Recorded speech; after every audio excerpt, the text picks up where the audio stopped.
Hi friends, welcome to my channel. இன்னைக்கு நம்ம சேனல்ல ஒரு கொண்டக்கல்ல வச்சு ஒரு ரெசிபி செஞ்சுக்கோங்க. அது லஞ்ச் ரெசிபி தான்.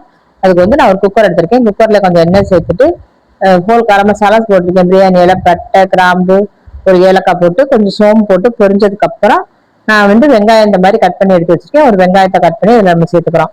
வெங்காயத்தை கட் பண்ணி சேர்த்து நல்லா வதக்கிடணும். அடுப்பை கொஞ்சம் மீடியம் ஃப்ளேம்ல வச்சுக்கோங்க. எந்த காயுமே நம்ம செய்யும் போது நம்மளுக்கு ரொம்ப அடுப்பை கூட்டி வச்சோம்னா, அதாவது ஹை ஃப்ளேம்ல வச்சோம் அப்படின்னா அதோட சத்தெல்லாம் போயிடும். அப்படிங்கிற மீடியமான ஃப்ளேம்ல காயெல்லாம் வெந்தாதான் உடம்புக்கு நல்லது. குக்கர்லேயே சமைக்க கூடாது. ஆனா இப்ப குக்கர்ல தான் டக்குன்னு செய்யறதுக்கு ஈஸியா இருக்கா, அதனால குக்கர்ல செய்யற மாதிரியே இருக்கு. குக்கர் அதிகம் யூஸ் பண்ணா நம்மளுக்கு கெடுதல் தாங்க.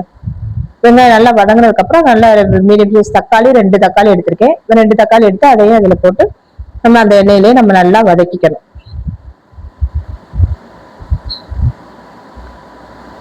எண்ணெயிலே நல்லா வதக்கணும். இது வதங்குறதுக்கு இப்ப உள்ள தக்காளி எல்லாம் வதங்கவே மாட்டேங்குது. ஸோ நம்ம கல்லுப்பு சேர்த்துக்கிட்டோம் அப்படின்னா தான் அது வதங்குது. நான் சிசுவல் எப்பவுமே சொல்றதுதான். நான் இது கொஞ்சம் கல்லுப்பு நான் வந்து சுண்டல் வேகும் போதே கொஞ்சம் கல்லுப்பு சேர்த்து தான் வேக வச்சிருக்கேன். அதனால இதுல கொஞ்சம் தான் சேர்த்திருக்கேன்.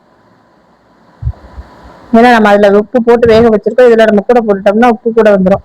இதை குறைச்சி போட்டுட்டு அதுக்கப்புறம் நம்ம மசாலா எல்லாம் போட்டுட்டு கூட நம்ம உப்பு செக் பண்ணி பார்த்துட்டு அதுக்கப்புறம் தேவைன்னா நம்ம போட்டுக்கலாம்.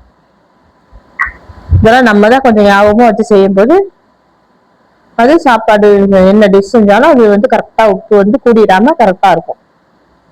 சுண்டல் வந்து நான் முதல் நாளே ஊற வச்சு ஓவர் நைட் ஊற வச்சுட்டு மறுநாள் வந்து நான் குக்கர்ல போட்டு விசில் வச்சு எடுத்துட்டேன். இப்போ 4 விசில் வச்சு எடுத்தோம்னா நல்லா வெந்து வந்துருச்சு. இப்போ அதுல நான் உப்பு போட்டு வேக வச்சிருக்கிறதுனால இப்போ அதையும் சேர்த்து நல்லா மிக்ஸ் பண்ணிட்டு நம்ம கொஞ்சம் தண்ணி ஊற்றிட்டு நம்ம குக்கர் தான் சுண்டல் வந்து வெந்துருச்சு ஆல்ரெடி.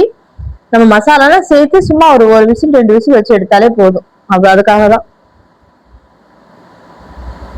நான் குக்கர்ல செய்யறேன். ஏன்னா நம்ம கொஞ்சம் பாத்திரத்துல நம்ம கடாயில செய்யும் போது கூட கொஞ்சம் நேரம் டைம் இருக்கும்.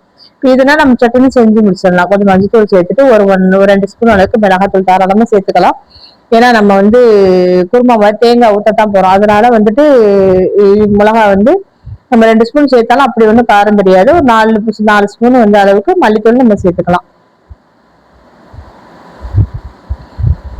எல்லாமே ஹோம்மேடு தாங்க. வீட்டுல அரைச்ச மல்லித்தூள் மிளகாத்தூள் தான்.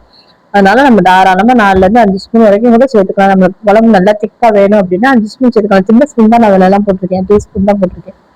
இந்த டீஸ்பூன் அதுல மல்லித்தூள் அதை விட கொஞ்சம் சின்ன ஸ்பூன் தான் போட்டிருக்கேன். போட்டுட்டு நல்லா அந்த மசாலாலாம் அது லேசா தண்ணி ஊற்றிருக்கேன். அது லேசா அந்த எண்ணெய் அந்த தக்காளி வெங்காயத்தோட சுண்டலோட சேர்ந்து ஒரு வதக்கிட்டோம்னா அதுவே ஆட்டோமேட்டிக்கா அந்த குருமாக்கு ஒரு தனி கலர் கிடைக்கும். நம்ம கலர் பொடியெல்லாம் எதுவும் சேர்க்க வேண்டியதே கிடையாது. அந்த எண்ணெயிலே மிளகாத்தூள் வதங்கும் போது அந்த ஃபிளேவரு நல்லா இருக்கும். அதோட கலரும் நம்மளுக்கு நல்லா இருக்கும். இப்ப வந்து இதுக்கு கண்டிப்பா நம்ம வந்து கொஞ்சமா புளி சேர்த்துக்கணும். உங்களுக்கு நம்ம கிட்ட காமிச்சதுனால உங்களுக்கு புளி கூட நான் சின்ன நெல்லிக்காய் சைஸ் அளவு தான் புளி சேர்த்துருக்கேன். சேர்த்து அதை ஊற வச்சு ஃபர்ஸ்ட் இந்த இது அடுப்புல நம்ம குக்கர் வைக்கும் போதே புளியை ஊற வச்சிடணும். நான் விட்டுட்டேன், அதனால சொல்றேன். அதெல்லாம் ஒரு சின்ன சின்ன டிப் நம்ம ஃபாலோ பண்ணோம் அப்படின்னா நல்ல புளி கரைக்கிறதுக்கு ஈஸியா இருக்கும். நான் உடனே கரைச்சி உடனே சேர்த்துக்கிற மாதிரி ஆயிடுச்சு. நீ வந்து கொஞ்சம் முன்னாடியே ஊற வச்சுட்டி அப்படின்னா நம்மளுக்கு ஈஸியா கரைக்க வர நம்ம சேர்த்துட்டு புளியை சேர்த்தாச்சு. ஏன்னா சுண்டல் வெந்ததானே. அதுக்கப்புறம் தேங்காயும் பேஸ்ட் சேர்த்துட்டு நம்ம குக்கர் மூடி போட்டு மூட போறோம். அப்படிதான் நம்ம செய்ய போறோம். தேங்காய் வந்து நான் ஒரு மூடி அளவு தேங்காய் துருவி எடுத்துக்கிட்டாலும் சரி, இல்லை நீங்க கீரை எடுத்துக்கிட்டீங்கன்னா அது வந்து ஃபர்ஸ்ட்லேயே பல்ஸ்ல போட்டுறணும். ஒரு 2 சுத்தி சுத்திட்டு அதுக்கப்புறம் தான் நம்ம சேர்க்கணும். இல்லைன்னா தேங்காய் வந்து அரைய மாட்டேங்குது. இப்போ லேசா நான் வந்து இப்போ விசில்லாம் போடல, சும்மா மூடி வச்சிருக்கேன். இப்போ வந்து தேங்காய், துருவின தேங்காய், இஞ்சி, பூண்டு, மிளகு, ஜீரகம், சோம்பு, கொஞ்சம் கசகசா இவ்வளவு சேர்த்திருக்கேன். சேர்த்து அதை நல்லா நைஸா அரைச்சிட்டு அதையும் குக்கர்ல சேர்த்தாச்சு.